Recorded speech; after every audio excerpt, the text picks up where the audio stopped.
two professional divers, were exploring an uncharted underwater cave. But during their return, one of them suddenly plunged into the abyss, in a bizarre and unnatural posture. His partner desperately tried to rescue him, but in the chaos, lost his own fin, and both men began sinking deeper into the darkness. What made the incident even more disturbing was this. When the victim's body was eventually found inside the cavern, all of his diving equipment had mysteriously vanished. Why would an experienced diver suddenly lose control on the way back? What really happened down there? This is the story of the Four Sharks Blue Hole Cave Diving Tragedy. The Four Sharks Blue Hole is located in the island nation of the Bahamas. From the surface, it looks like nothing more than an ordinary pool of water, about 9 meters in diameter. But beneath the surface, it opened into a massive underwater chamber known as Calyx. The cavern stretched roughly 70 meters long, 20 meters wide, and descended to a depth of about 60 meters. In 1987, British diver Palmer was the first to discover the site.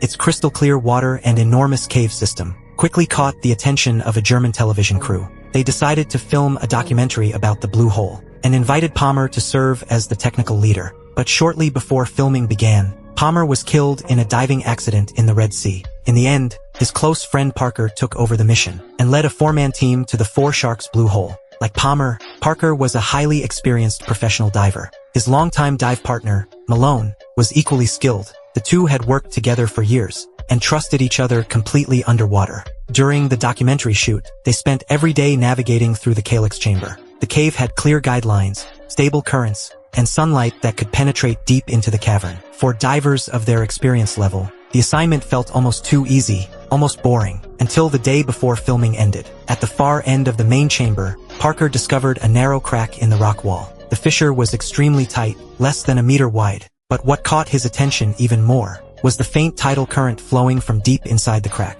That could only mean one thing: somewhere beyond the passage, there was likely an unexplored chamber connected to the system. The discovery instantly reignited Parker's urge to explore. He told neither the film crew nor the insurance company, because entering an unmapped underwater cave was strictly forbidden, but curiosity had already overpowered caution. So, on the evening of August 17th, under the cover of darkness, Parker quietly led the team back to the edge of the Blue Hole to prepare for the unknown. Both Parker and Malone used a side-mount configuration. On one side of their bodies were trimix cylinders, and on the other side were standard air tanks. This setup allowed them to switch breathing gases, depending on depth, greatly reducing the risk of nitrogen narcosis during deep dives. At the same time, the side-mount configuration made it easier to squeeze through narrow passages. At 8 p.m., the 3-man team descended together to the main chamber entrance at a depth of 9 meters. After placing spare cylinders there, the support diver returned to the surface to wait. Underwater, Parker and Malone exchanged an OK signal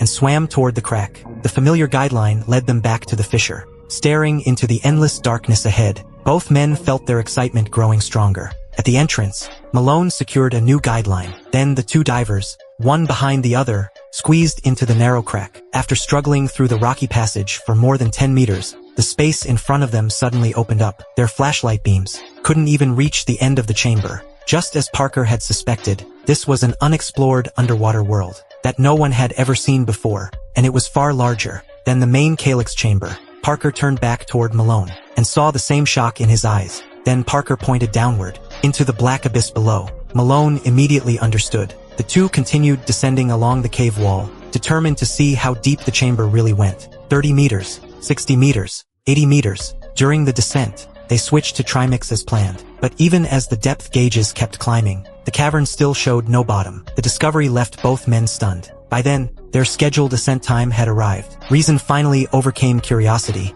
and Parker signaled to turn back.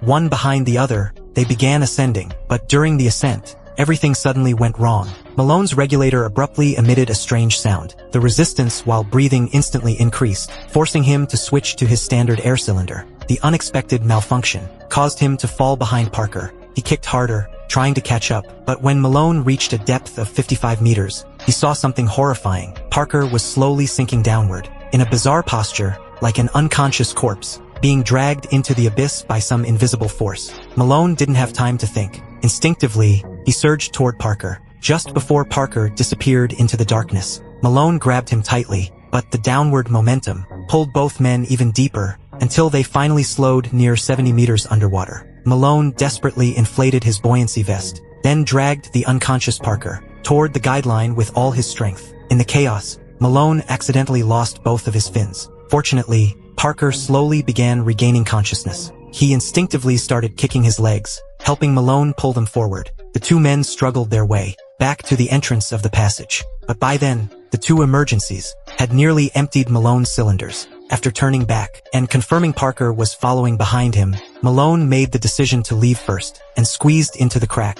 Inside the narrow passage, he could faintly see Parker's dive light approaching behind him. But after Malone returned to the main chamber and switched to his high-oxygen decompression tank, Parker never appeared. At that point, Malone was breathing a high-oxygen mix. If he descended back into deep water, the risk of oxygen toxicity could easily kill him as well. As Malone waited in panic, the support diver, Tom, sensed something was wrong and descended into the main chamber to investigate. But after learning Parker still hadn't come out, Tom could do nothing. His cave diving experience was limited, and his large build meant he couldn't even fit through the crack entrance. Minute by minute, the two men waited, but Parker never returned. In the end, they had no choice but to head back to the surface. During the long decompression ascent, one question kept replaying in Malone's mind. If Parker had been swimming in front that night, would the ending have been different? 2 days later, rescue divers found Parker's body. At a depth of 45 meters, he was lying silently at the end of the passage, his back facing the crack. Later, professionals concluded that Parker had most likely suffered severe nitrogen narcosis. Before the accident, he had never descended to a depth of 80 meters. For most divers, that kind of depth is extremely dangerous. The tragedy of the Four Sharks Blue Hole became a warning to everyone obsessed with exploration. The underwater world is unpredictable, and the abyss does not spare you simply because you are experienced. Sometimes, all that waits in the darkness is a one-way descent into disaster.